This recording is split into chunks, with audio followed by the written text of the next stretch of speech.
Colonel James Cunliffe, welcome to the Inquiring Cat Does Recruitment channel. I asked you here today, James, it's so kind of you to give up your time, because when I was a kid and when you were young, you walked down the local high street and there was a recruiting office and people were cheerfully being dragged in on a local regimental basis because all their mates were like the Cheshire Regiment or whatever. They were joining up with the army. And I was walking down the high street not long ago and I was going, well, where do you do that now? And if you don't have that visible presence for today's school leavers or maybe graduates thinking about becoming officers, where does the army find its people from? And why should somebody join the army today? I mean, big subject. We can't be here all day, but 1, 2, 3, go for that. Well, it's absolutely great to be with you, David, and give the opportunity. Colonel's rather grand. I'm retired now, but still very active in defence and security consulting, and having done a full career in the army, more years than I care to remember, but also worked for 5 years in UN peacekeeping around the world and at headquarters. So it's a lovely opportunity to perhaps reflect and to give you a little bit of thoughts about anybody, boys and girls, anybody who feels a calling to try and do something, yes, adventurous and exciting, but also challenging and requiring kind of a mindset of service. These things are still, I think, something that the young of this country have a burning desire to. So there's a fantastic career out there for people of all skills, all abilities, with just a few, inevitably a few sort of recruiting requirements to make sure we've got the right people with the right aptitude, fitness, and the right desire to serve their country. And do you think that the education system today encourages people to think about joining the army, or what would you like to see the education establishment do to help this momentum to get people to sign up? Yes, I mean, I think there is still quite an awareness of a career in the military, even in the schools, perhaps through visits from cadet organisations. Certainly, boys and girls going on to university will get exposed to the University Officer Training Corps, the OTCs.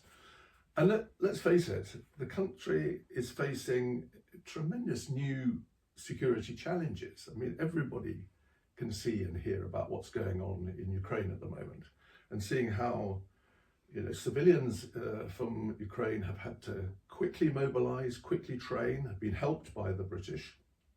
And there's a fantastic training exercise that's been going on in Britain, training Ukrainians, which has been an incredibly important job.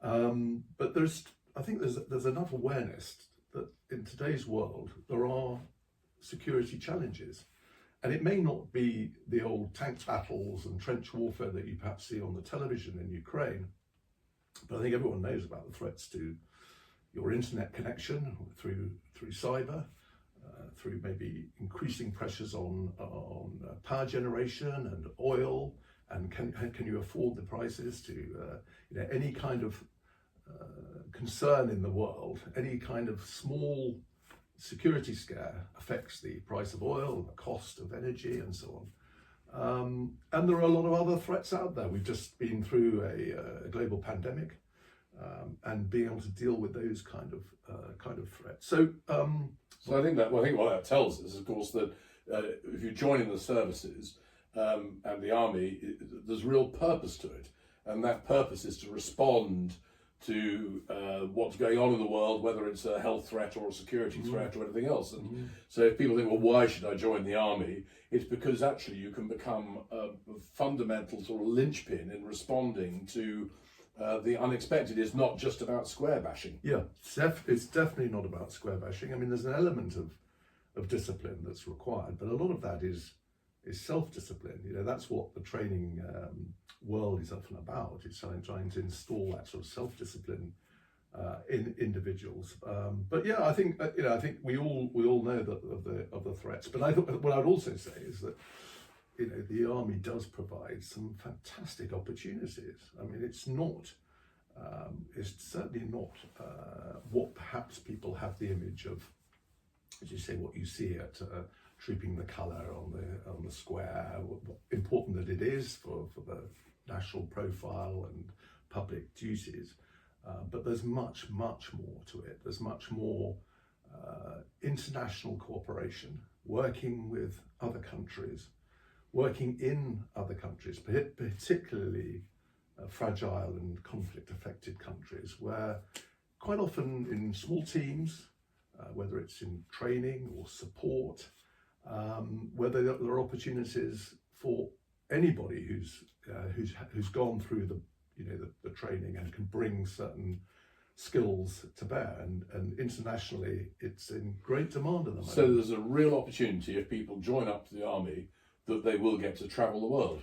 Well, yeah, the world is a changing beast. When I joined the army, we had 55,000 troops in Germany.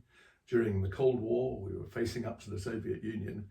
That's all gone. We have just some forward-based tanks and a small training area in Germany, but it's completely different. Now we often are involved in conflicts where it's as if you like it's a choice that Britain gets involved in it. But Britain gets involved because of the reputation we have, but because we've been successful, because we have also been prepared to work in some fairly difficult areas. And this also adds to the challenge. What the Army's looking for often are people who are very good at adapting to new environments, who perhaps can bring some particular skills. It might be very technical skills in operating air drones, maritime drones, or understanding the digital world, understanding how information is now used as a tool in security. Information operations they are happening in everything that we're involved in now. Getting the right message out, making sure people understand why we're doing things. So huge opportunities for all sorts of people with all sorts of different skills. Of course, there's a physical element, would be denying it, but there's a tremendous sort of technical requirement now in the army, and people who are kind of flexible, who can pick up a language, or who can understand satellite imagery quickly, and who can be taught how to use a remote sensor.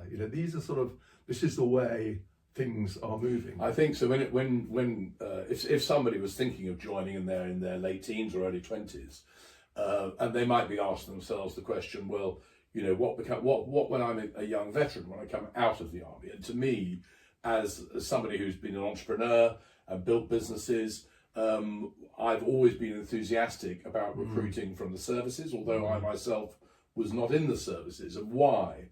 Because the ceremonial bit that you talked about a moment ago, on trooping the colour, and the discipline bit means that you get somebody who comes out of the services who has self-discipline, they respect the team, they work very collaboratively, and these are wonderful skills to learn that mean that when you come out, you can be really valued in a new career.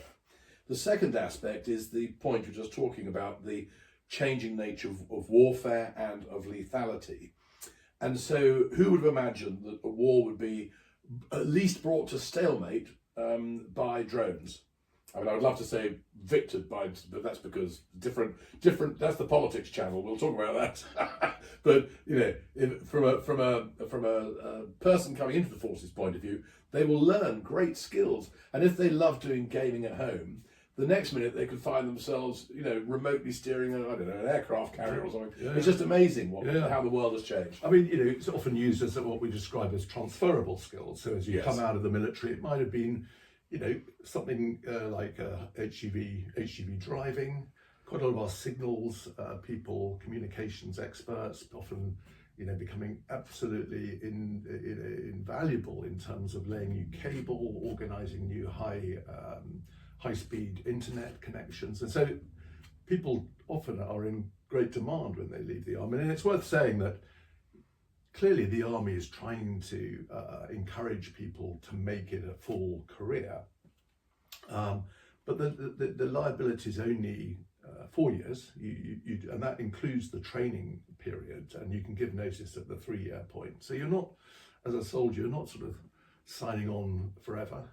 You get a good reference at the end, and you can move on. But clearly, 3 to 4 years, in a sense, acts as a kind of apprenticeship, because there's so much now that's needed to, once you've got the basic training done, in terms of your own specialist trades and specialist skills, and then trying to find the opportunities to put it into practice, and ideally in an operational environment rather than just in a training environment. And of course, that's one of the reasons why the army invests so heavily. In fact, all the services do, in the esprit de corps, the camaraderie, because actually, once you've really sort of bitten the biscuit, you want to finish the biscuit because it's so tasty. I think I never saw myself serving more than about 5 years, but actually there was so much challenge and so much opportunity that I was persuaded to take on the next role and so on. And certainly that's what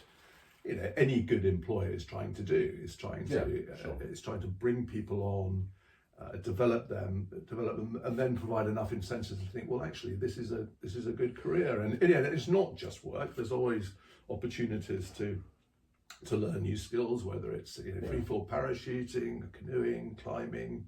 That doesn't even sound like work. It's kind of developing different skills. That sort of self-reliance and courage, and when you're not actually exchanging live rounds with a real enemy, you want to sort of build in a certain amount of adrenaline into people's lives. So so adventure training is very much part of it, as is sport. What was your own journey then? Let's just briefly touch on that. You left school. Did you go to university first, or did you go straight to the army? And how? Because you went down the officer route. Yeah, and obviously that is different from the soldier's route. But actually, the basic training is largely the same. Everyone's got to be able to be fit, to be able to handle a weapon safely, to be able to look after yourself in the field, basic first aid and survival techniques. So that's the same for everybody. But yes, I mean, I was selected for officer training. I decided that I wanted to get on with it. I'd done my A-levels.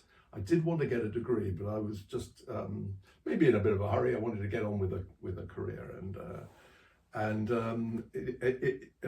after all the training at Sandhurst, which I did the full career training, the longer course, which was almost in today's world a bit like a bachelor's degree. And then by the time I'd been to staff college later, I was then able to be put on a master's program, which I completed with Cranfield University, a sort of MBA type thing. So I had a very good sort of training education pathway.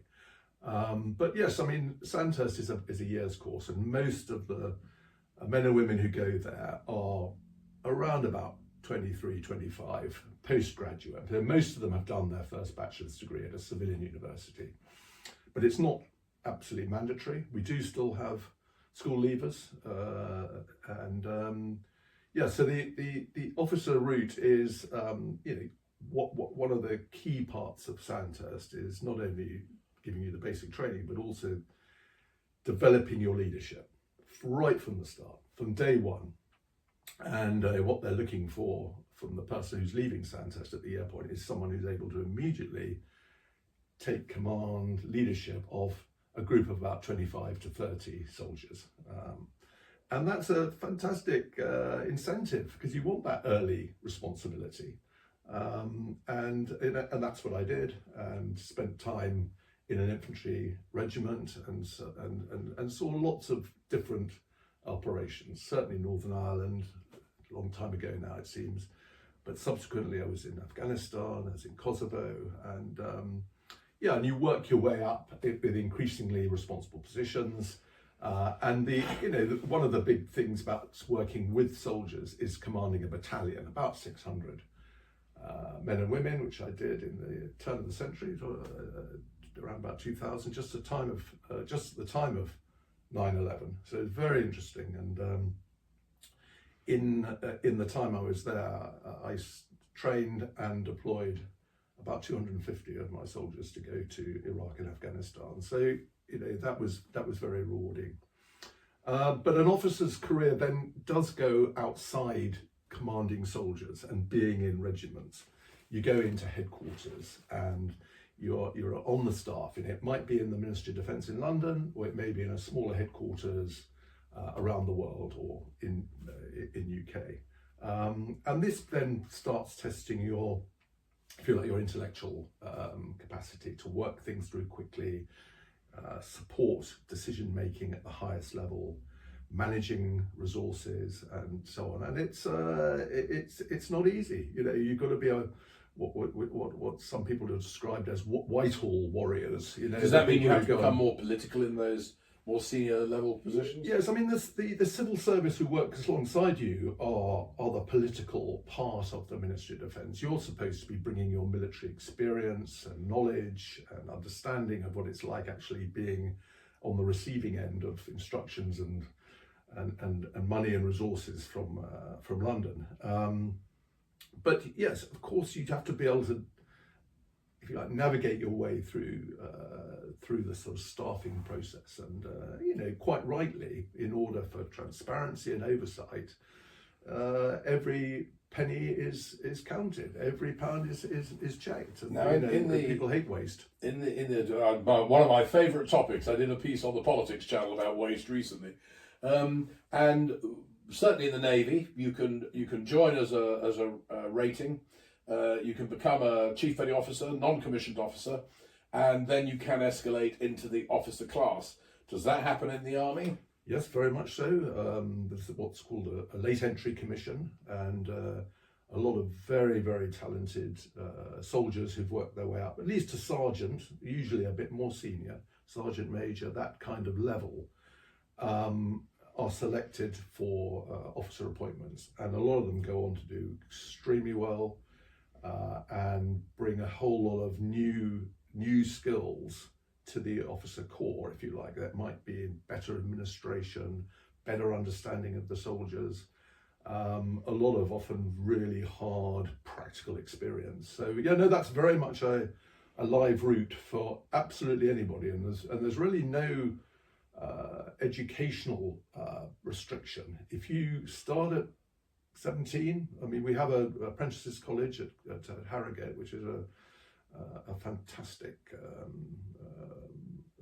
institution, and you can go on all the way through up, and at around about 40, having worked your way up through the ranks, and experience does count. Do you think there are many, or are there any instances, and if so, why, of somebody being a sergeant major level who turn down the opportunity and don't choose to go into the officer rank? Why would some people perhaps decline that opportunity? Yeah, well, I mean, some people, again, it goes back to what I was talking about, specialisms. There are a lot of people who've really got deep specialism. It might be in electronic warfare, it might be in digitization, it might be in intelligence, and they don't want to be kind of, if you like, managers, administrators. They want to carry on doing it. It's a bit like pilots in the Royal Air Force. They choose not to be promoted. Or like nurses. My other half is a nurse, band 7, loves the clinical stuff, the hands-on, getting dirty down with the patients. Yeah. And if they went up to band 8, yes, they'd get an £8,000 pay rise or something. Not remotely interested in the money, because the minute they do that, they'd have to be doing shift scheduling, the worst job in the NHS, let me tell you, or sitting in management meetings for even more than they do already. Yeah. So I think it's quite. My father, after he left the Navy, was in industry, and he had the opportunity of going from being a sales manager to being a director on the board of the company, and he turned it down. And that was in the early days of Thatcherism, and there was me, 17, thinking I'm going to be a Thatcherite entrepreneur. Well, I think most of her entrepreneurs were successful, so I'm just an entrepreneur, the unsuccessful one.